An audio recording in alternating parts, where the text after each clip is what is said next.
ডাকসু সহ মোটামুটি সারা দেশের সকল শিক্ষা প্রতিষ্ঠানে যে ছাত্র সংসদ নির্বাচন এটা দিয়ে দেয়, এটা ছিল আমাদের একদম মৌলিক চাওয়া পাওয়া।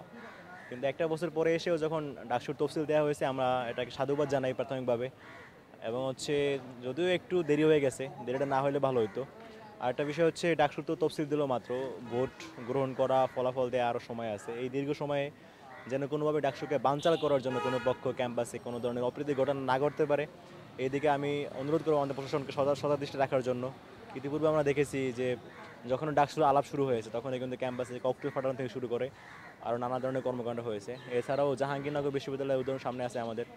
তফসিল ঘোষণা হয়েছে অনেক দিন হয়ে গেছে, বাট এখন আমাদের নির্বাচন হয় নাই। সো আমি আশা রাখবো যে ঢাকা বিশ্ববিদ্যালয়ের যেই নির্বাচন, ডাকসু নির্বাচন, এটা যেন কোনোভাবে লেন্দি না হয় এবং নিজেদের টাইম ফ্রেমের ভিতরে যেন নিয়ে নেওয়া হয় এবং যেন ডাকসু বানচাল করার জন্য কেউ কোনো সুযোগ নিতে না পারে। দেখেন, ছাত্রলীগের এখন যে অবস্থা, এদের আসলে ওই সক্ষমতা নাই যে এরা ক্যাম্পাসে যে কোনোভাবে এই ডাকসু নির্বাচনে বানচাল করবে। বরঞ্চ ডাকসু বানচাল করতে যাদের ডাকসু বানচাল হলে লাভ আছে, যারা হচ্ছে ডাকসু হয়ে গেলে তাদের ক্যাম্পাসে হচ্ছে লেজুর ভিত্তিক রাজনীতি চর্চার যে নোংরা ঐতিহ্য, সেটা বন্ডুল হয়ে যাওয়ার আশঙ্কা যাদের আছে, আমি মনে করি তারাই আসলে ডাকসু বানচাল করে চাইতে পারে। এখানে ছাত্রলীগের আসলে সাংগঠনিক সক্ষমতা নাই যে তারা এসে যে কোনোভাবে ডাকসু বানচাল করবে, তাদের এটা মানে পসিবিলিটি নাই আসলে। তাও আমাদের সতর্ক থাকা উচিত, কারণ ছাত্রলীগ কি ছাত্রলীগ, এদের চরিত্র তো আসলে কোনোদিন পরিবর্তন হয় না। দেখেন, আজকে যখন তফসিল দেওয়া হয় তারপর থেকে মোটামুটি আমাদের ফেসবুকগুলোতে হচ্ছে প্রতিটা স্ক্রলে ডাকসুর নিয়ে পোস্ট হচ্ছে, মানে পুরো ক্যাম্পাস এখন হচ্ছে ডাকসুর আমেজে আছে।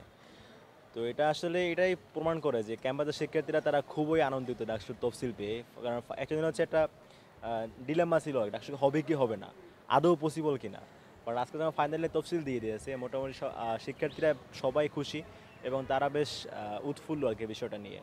এবং এটা তো অবশ্যই একটা আনন্দের বিষয় যে 2018 সালে এক নির্বাচন হয়েছে, তারপরে হচ্ছে আজকে আবার এতদিন পরে নির্বাচন হচ্ছে, যেটা আমাদের কন্টিনিউসলি হওয়ার কথা ছিল।